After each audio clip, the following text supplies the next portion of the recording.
coach. The Blues have got a miserable record against the Ospreys. Not only have they not won yet since 05, they've lost the last 10 home and away, and the average winning margin for the Ospreys has been 12 points. So how are they going to turn history around tonight? Well, it's a slightly different Blues now under Danny Wilson and Matt Sherratt, and I think they're in confident mood. I've been in training with them all week, and they're playing with a little bit more expression, a little bit more freedom, particularly in the backs with Anscombe. They're getting their hands at 13 and 15, the likes of Fish and Matthew Morgan. Tom James having a great season, and of course the support is always there on the inside. Lloyd Williams playing with a lot of confidence. But I think, having been in there with them this week, it's in this red zone, in the 22, that they need to improve. They need a bit more detail. Last week against Leinster, they got a bit over-emotional, one-up carries, and against the better teams, the more organised defences like Leinster, Munster and the Ospreys, you're bringing in the likes of Alun Wyn Jones, Sam Parry, and of course Justin Tipperick, who's fighting for that Wales 7 shirt. So a couple of opportunities they'll only get in the 22. Tonight, they'll need to take them. Thank you, Sean. And there it is. There's the evidence. Well, it was the Blues who struck first, Sean. Christian Dacey going over after that irresistible surge from the line-out. Danny Wilson is a man who treats forward play like a science. He'd have been loving that. Yeah, you would have. And strategically, they'd set them up from the previous line-outs, Ross. And clear tactics to get down the channel of Sam Davies behind the line-out. You see in this first example here, you got Nick Williams as the +1. In he goes to lift.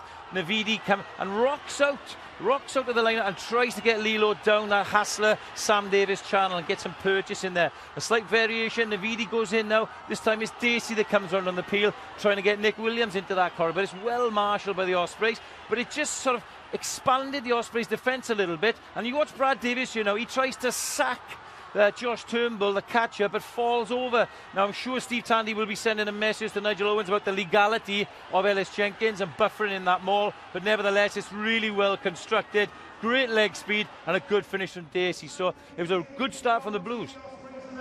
Yeah, well, Alun Wyn Jones looked pretty helpless in that rolling maul from the Blues early on, Sean, but he was over the try line himself within minutes.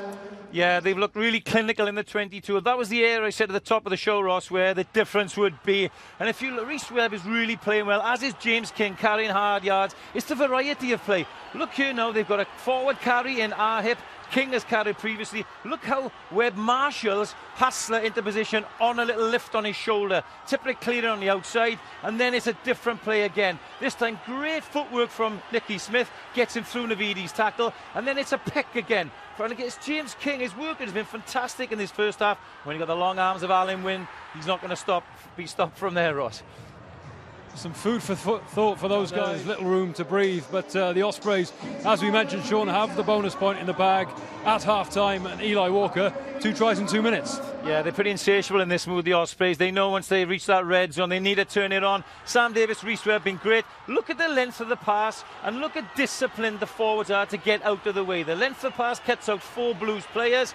Great play from Baker here. Look how he takes the outside back. He takes him into that wide channel to allow Sam Parry into the gap because of the overrun. And once they're on the front foot here, it's great knowledge from Rhys Webb to know that there's space on that short side because Scully has been drawn in because of Fisher's yellow card. Eli Walker knows because he sniffs the line. Great try from the Ospreys. You really have to think they are right on the gas now. Thank you, Sean. I think